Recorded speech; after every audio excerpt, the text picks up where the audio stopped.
I watched an excellent TED talk the other day. It was by a scientist, a biologist called John Bohannon, and he presented it with no PowerPoint, but with a set of dancers. And he did this to explain his science.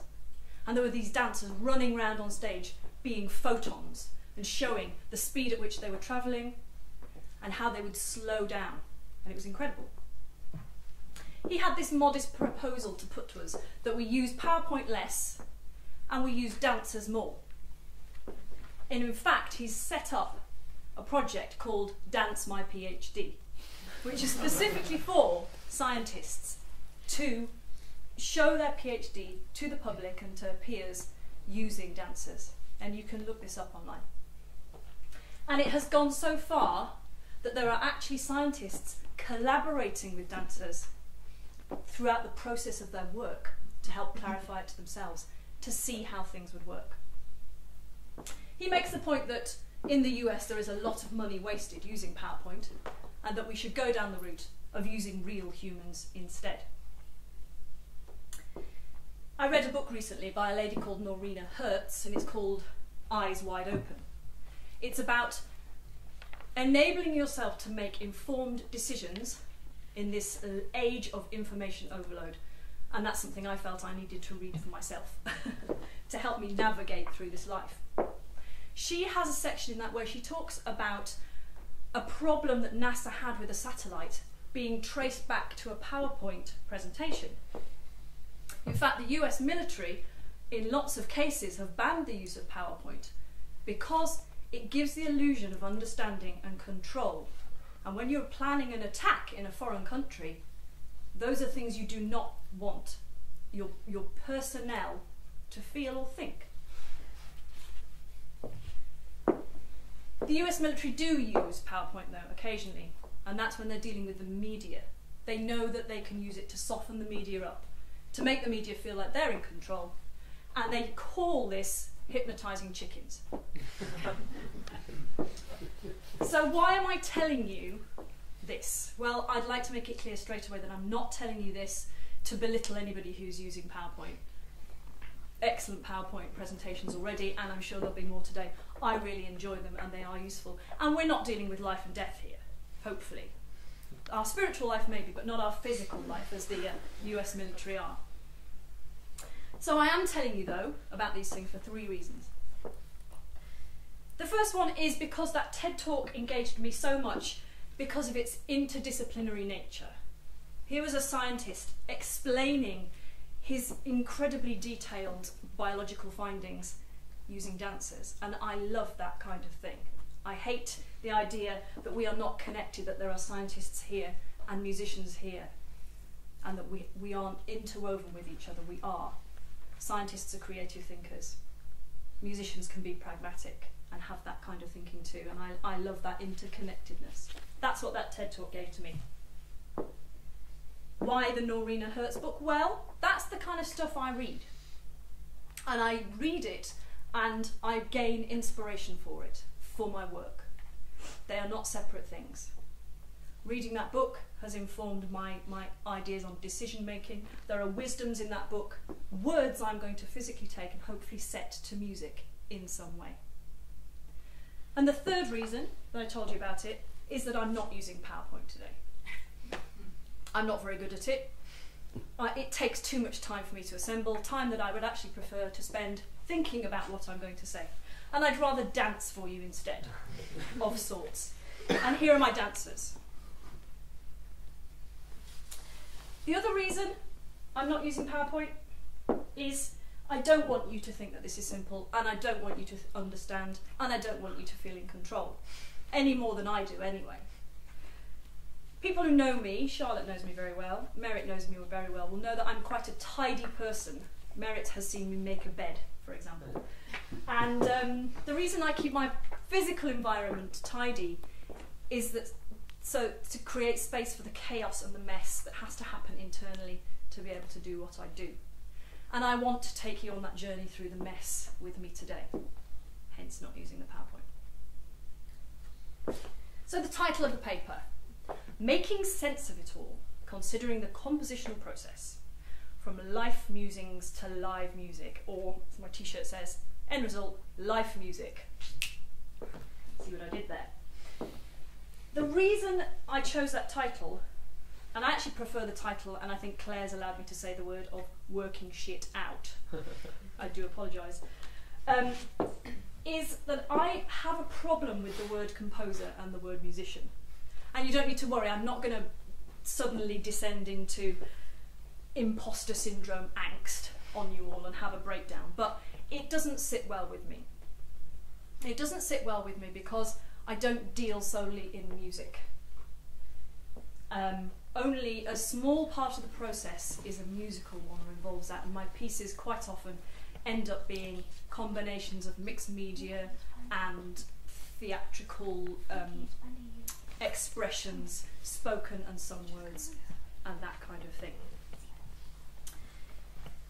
The musicalness is a tool I use, and it's a tool I use to enable me to work out what's going on in my life and the lives around me and the world around me so that I can continue to live. It's something that enables me to continue to carry on a daily basis. That's what my work is. And composer doesn't quite seem to, for me, there's no word there. I think that's fine. So, my cones, these bits of wood are going to dance today. Some of you have seen this before, some of you haven't. It doesn't matter either way. And they are going to help me today to articulate to you my 5 stages, rough 5 stages of work when I'm creating a piece, putting my work together. The 5 stages: the idea, the pit, the force, the material, and the work. So we start with an idea. What is the idea? It can be something that seems fully formed. If you get a commission, fantastic. I did the Terry Holmes commission with Merit, and that seems like a fully formed idea. We will work together, we will put together a piece. But it's not quite. Charlotte asked me to write for her, and that's the piece I'm going to talk about today. So I had my performer and I had my instrument, the cello. That's the idea, the stimulus. But it's not there yet. You have this idea in your head and you look at it and you think, what is it really? What's the end result? It seems like it's got quite a firm shape, but what is that shape? I think this sometimes looks like a Christmas tree. Also looks a bit like a spinning top. But I prefer to think of it as an arrowhead. It's full of potential. It seems to shoot off in a direction. You can pull it back and you could fire it, but it's only the arrowhead. It's not on the shaft. I haven't got a bow. It's not going to go anywhere. And it doesn't lead directly to the work. There's no relationship there. I can't have an idea and then get straight to work, generally, unfortunately. So I'm left with this idea. Now at this stage, quite a lot of research can be done, and for a swim in between shores that did happen. In other instances, the idea can lead straight to the pit. And the pit for me is this odd place, this shape I can't quite define, and it is defined by a feeling of apathy. Huge apathy. Apathy from the weight of everything I have to do. I've got to write this piece. Oh my God. And I've learnt to sit with that feeling and to examine this shape and this place, because that's the only way to get through it. And at first you can look at it and you think, I know there's a way through it, but I can't see through that. How am I going to get through it?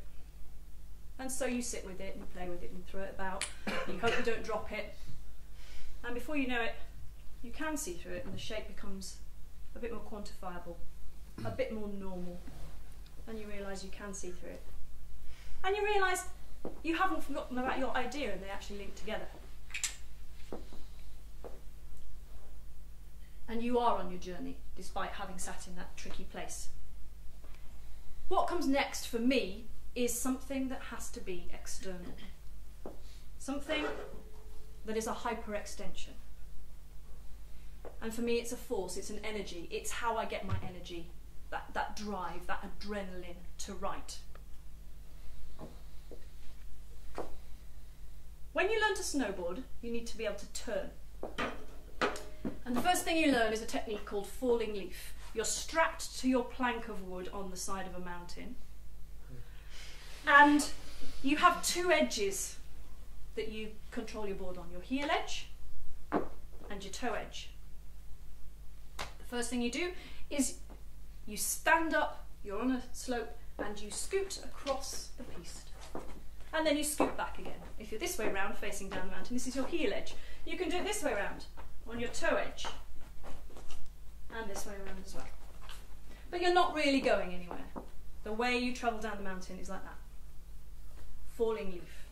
And the falling leaf is passive. It's at the control of the wind. Whilst you're doing a lot of physical work when you're doing falling leaf, you are not really in control. You're not going down the mountain. You're sliding down the mountain. When you want to learn to become in control on a snowboard, you need to be able to turn. You need to be able to go across that piste and stay on the same edge, turn the corner and go back again. And there is a point when you do that where you have to point that plank of wood that you are strapped to down the mountain. It's insane. I'm going along on my heel edge. I turn like this, and at this point, I am going right down the mountain. It's the most counterintuitive feeling in the world. Everybody wants to rear back like this. If you do that, you'll skid off and hurt yourself. You have to press that forward foot down onto the snow. And it can be a split second, and that gives you the momentum to zoom back round, and you're going in the opposite direction. When you can turn, you can stop. When you can turn, you're in control. But to do it, you have to engage with the force that is external to yourself, with gravity and with that momentum. But it takes you off on your journey. And for me, often that point in my music is when I hand over what I've got to somebody else. I had Charlotte to write for. She's amazing, an amazing friend. She's an amazing cellist. The cello is an amazing instrument. I didn't know what to write. I was like, how do I start? And Charlotte and I had been talking about our lives a lot with each other, and I suddenly realised she needed to write about her life and tell me about it. And I would write that. And that's what she did. And that was this place. And suddenly, I had the momentum and the energy, because I'd taken that leap into that vulnerable place of handing over.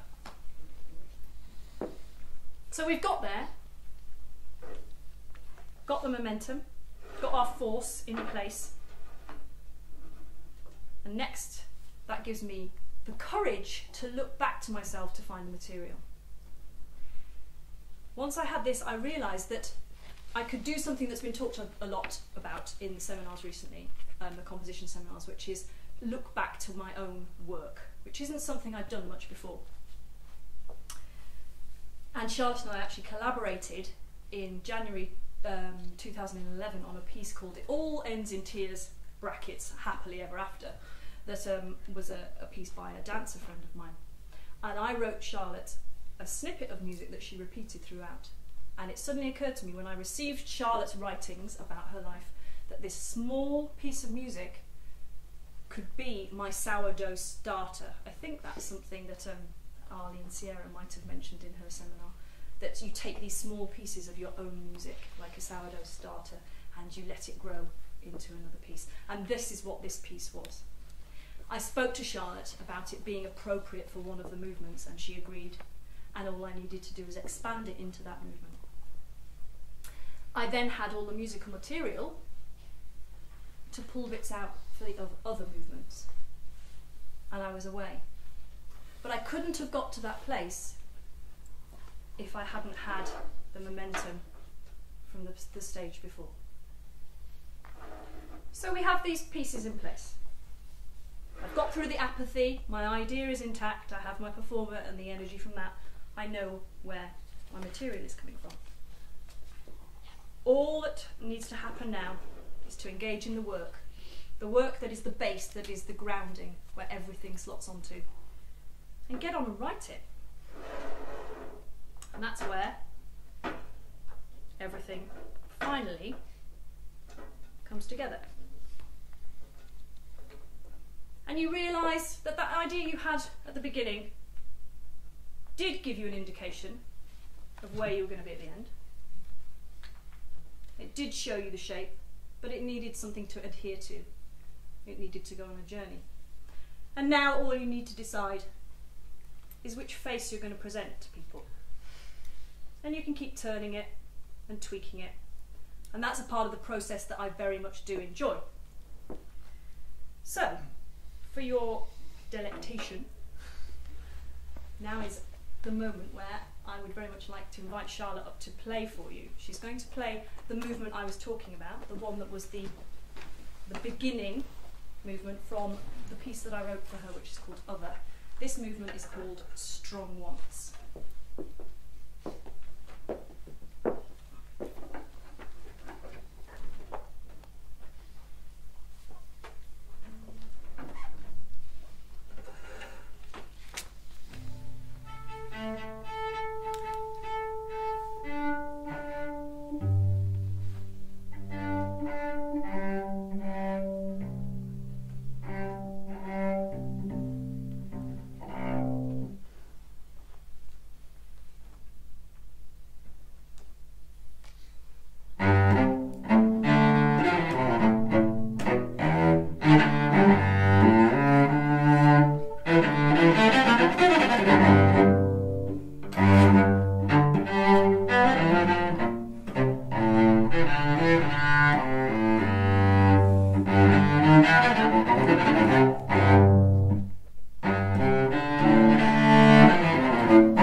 Just to finish, I'd like to say that we are still working on that piece and will continue to do so. And I think the next step, when Charlotte gets it off copy, is to work at it as if it's a piece of theatre and direct it. That's my wish for that. In the next session, Charlotte and Katie Wood are going to start workshopping for you a piece that I'm writing called Froth and Bubble. And that's very much in this place where I've handed the piece over. It's quite a vulnerable place, but quite an exciting place. I haven't seen them do this material together until the next session, so it will be quite exciting. So I leave you with a request, a polite request for the next session, which is be gentle with us. You are witnessing us make sense of our lives. Thank you.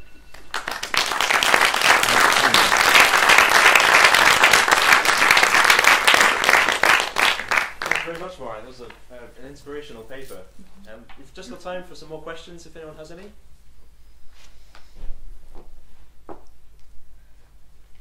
I want to know more about the potential theatricality of the piece. It's very gestural, and when we decided to write this, I asked Charlotte to write about her life, but I said we will keep this piece private, what it's actually about. So I'm not going to tell you what it's actually about, but it's about people and relationships is as far as I'll go. So a lot of the movements seem quite conversational. And I think what we'll do is work on making it sound like that. So you can really hear one voice and then another voice and see that in the gestures and things like that. There are other movements which already have things like a big sigh in it and things like that. And we might well add more of that kind of thing. The interesting thing I found was how implicit the theatre is there. You give it the title of Strong once, and you instantly start with the bum really strong tune, which is very instantly recognisable, and then instantly it gets sort of distorted and savaged by these other mad runs up and down. So there's an innate theatricality to the piece there for me. So you're talking about developing, if you like, more a sort of performance behaviour, as well as the musical gesture then. Yeah, I think that's a good idea. I've not really thought of it like that before, but yeah, absolutely. I think I might have to talk to you about that. Right. Yeah. I thought I saw a question up. Was that Anna? Yes. Yeah. When you were talking about the different stages of composition, you sound quite personal on some of the things. How much do you reckon they can apply for other people as well? Or have you talked to other composers and you feel you do get that, or does it sometimes change around the order of the process and that sort of thing? Yeah, absolutely. I had to hinge it on this piece with Charlotte to make that order work. Mm-hmm. It's always loosely that order, but you know there are bits where one section might be bigger than the other, for example. Sorry, the second part of the question. With other people, do you find that they have a similar? Sorry, I would like to think so, but not many of those conversations have actually happened yet. I think more time in the pub needs to happen after seminars to really say, do you feel as apathetic as I do sometimes? I'd like to think that we have points of reference between us where we can say, yeah, that happens to me, but in this quantity in this piece, but not so much in this. Otherwise, I might have to go and cry in the corner if I'm the only person who actually does feel like that. Adam, did you have a... It was remarkably similar, actually. I was just going to say, from my own experience, I kind of wish that I was sort of as funny because it's back to control. Like I wish that writing was as neat all the time as that. But I can say that there's definitely like multiple moments of apathy that I passed through. So yeah, it was basically like. I think the relinquishing the control thing, I think, is quite an important one, and it's been a very important lesson that I've learned, that has to happen for me to be able to do it. But is that always through, like in this instance, it was a very personal sort of request for information from, like, Charlotte's life, or is it always an external impetus that you allowed to take over, essentially, or is it? Recently, it has been with the things I'm doing for the PhD. Yeah. With Swimming Between Shores, it was more of an interplay of getting so far along the line with all the research that it felt like I was going to burst. And to actually start it, I had to come back to this sort of parallel place of looking inside me, and that's when I went back to the Bible and to a tune called The Blacksmith, which is a folk song, to be able to start writing, because I was, to be fair, so terrified of trying to write anything Arabic, because I felt quite fraudulent in that place and quite scared. So that's how I got through the apathy and got the momentum into being able to find some material to write, to then get back out into those places to do it, if that makes sense. Yes, one more question. I'd like to ask how important do you think the process of handing over for your composition, because in the end you ended up saying we have to do this for the piece. for the ending result. Mm. So you're the composer, Charlotte is the performer, and how important is that process of handing your idea over or getting your idea from someone else? It's essential, I'd say. It's part of my PhD to contemplate the idea that everything I write is for a specific performer, and they therefore become part of the compositional process, who they are and what they do. Just as gathering the material and organising the material in any part of the process is. So that handing over, yeah, I don't think I could do it without it. It is essential for me. I can't seem to do it on my own.